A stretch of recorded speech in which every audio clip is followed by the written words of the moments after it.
بسم اللہ الرحمن الرحیم. ناظرین السلام علیکم. ناظرین کئی دنوں سے سابقہ جو retired general lieutenant general Asim Saleem Bajwa صاحب اس کی کرپشن کے حوالے سے یا مس ڈکلیریشن آف ایسٹس کے حوالے سے آپ دیکھ رہے ہیں کہ سوشل میڈیا پہ ایک طوفان جو ہے وہ اٹھ کھڑا ہوا ہے. جب احمد نورانی صاحب کی ایک سٹوری جو تھی ایک ویب سائٹ پہ پبلش ہوئی تھی، پہلے تو خاموشی تھی، لیکن جب جنرل صاحب کی طرف سے باقاعدہ وہ کلیریفیکیشن آنے لگے تو ایک بار پھر جو ہے وہ جو سامنے آ گئی اور اس پہ بحث شروع ہو گئی. بحث ایسی شروع ہوئی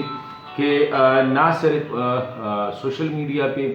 یا میڈیا پہ بلکہ جو سینئر موسٹ پولیٹیکل لیول پہ یعنی بلاول بھٹو زرداری صاحب کے لیول پہ اور ہر لیول پہ اس پہ بحث شروع ہوئی ہے. کیبنٹ منسٹر سے پوچھا جا رہا ہے حکومت کی جو اینٹی کرپشن پالیسی ہے یا عمران خان کی جو اینٹی کرپشن پالیسی ہے یا نیریٹو ہے اس کو چیلنج کیا جا رہا ہے. سوال یہ ہے کہ جنرل صاحب نے اپنے کلیریفیکیشن میں کہا ہے کہ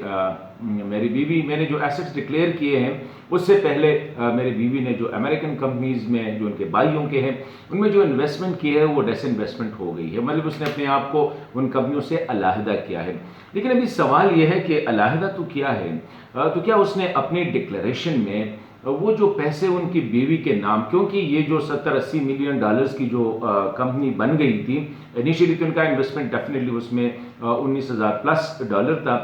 جو ابھی تقریباً 30-31 لاکھ روپے اس سے بنتے ہیں. آج بھی جنرل صاحب کہتے ہیں کہ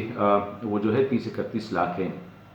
سوالات بہت زیادہ ہیں اور سوالات اٹھیں گے بھی. جنرل صاحب نے کہا کہ میں وزیر اعظم کے ساتھ جو اس کا اسپیشل اسسٹنٹ کا جو عہدہ ہے میڈیا کے حوالے سے اس سے استعفیٰ اس نے دیا. وزیر اعظم صاحب نے اس کو ریجیکٹ کیا اور یہ کہا کہ میں مطمئن ہوں آپ کی جو کلیریفیکیشن ہے. میرے خیال میں سوالات ہیں اور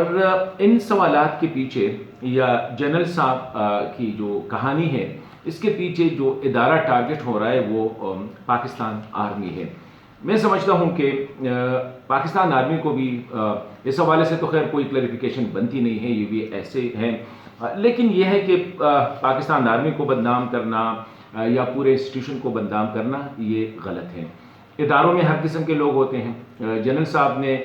کوئی یہ کرپشن ابھی یہاں پہ نہیں ہے لیکن اس نے مس ڈکلیریشن آف ایسٹس کی ہے تو اس کو اپنے آپ کو کلیئر کرنا چاہیے، نمبر 1. پھر وہ لوگ جو جنرل عاصم کے باجوہ کے پیچھے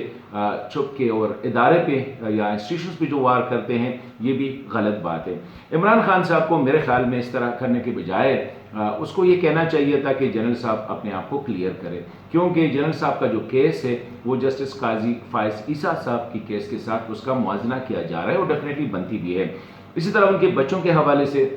ان کے ایسٹس کے حوالے سے یہی سوالات former prime minister Nawaz Sharif صاحب سے بھی ہوئے تھے. یہی جو ایسٹس ڈکلیریشن کا مسئلہ ہے وہ فائز عیسیٰ صاحب کا بھی ہے. تو بجائے اس کے کہ ہم ایک شخصیت کو پروٹیکٹ کریں اور اس شخصیت کی پروٹیکشن سے نہ صرف حکومت کی جو اینٹی کرپشن نیریٹو ہے جو کرپشن کے خلاف جو بیانیہ ہے وہ متاثر ہو رہا ہے، بلکہ ایک بڑا طبقہ جو ہے سوشل میڈیا پہ وہ ایک ادارے کو ٹارگٹ کر رہے ہیں. تو میں سمجھتا ہوں کہ اچھا ہوگا کہ جنرل صاحب ایک ایسے ادارے کا چیئرمین ہے سی پیک اتھارٹی کا جس پہ کوئی سوال اٹھانا جو ہے پاکستان کو انٹرنیشنلی جو ہے بدنام کر سکتا ہے. تو ایسی صورتحال میں یہ اگر ایک طرف پہ وہ لوگ ادارے کو بدنام کر رہے ہیں یا پرائم منسٹر یا ان کی جو اینٹی کرپشن بیانیہ ہے اس پہ سوالات اٹھا رہے ہیں ہائیسٹ لیول پہ، تو میں سمجھتا ہوں کہ یہ دا پروڈنٹ پالیسی وڈ بی کہ جنرل صاحب خود سائٹ پہ ہو جائے اور پرائم منسٹر صاحب استعفیٰ منظور کرتا ہے یا نہیں کرتا ہے لیکن morally he must step down, اور نہ صرف ادارے کی خاطر تاکہ ان لوگوں کو یہ موقع نہ ملے کہ وہ پاک فوج کو بدنام کرے یا آرم فورسز کو بدنام کرے، کیونکہ آپ کو پتہ ہے کہ گزشتہ دہائی سے پاکستان آرمی کے جوانوں اور افسروں نے جو قربانیاں دی ہیں دہشت گردی کے خلاف وہ انپریسیڈنٹڈ ہے. اسی طرح پرائم منسٹر عمران خان نے گزشتہ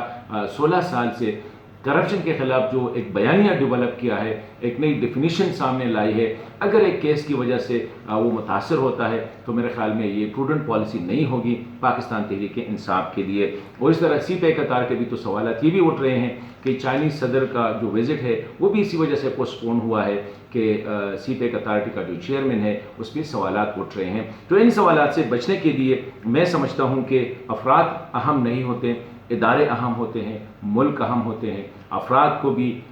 یہ سچویشن دیکھنا چاہیے اور بہتر ہوگا کہ وہ خود سٹیپ ڈاؤن ہو جائے as a gentleman officer.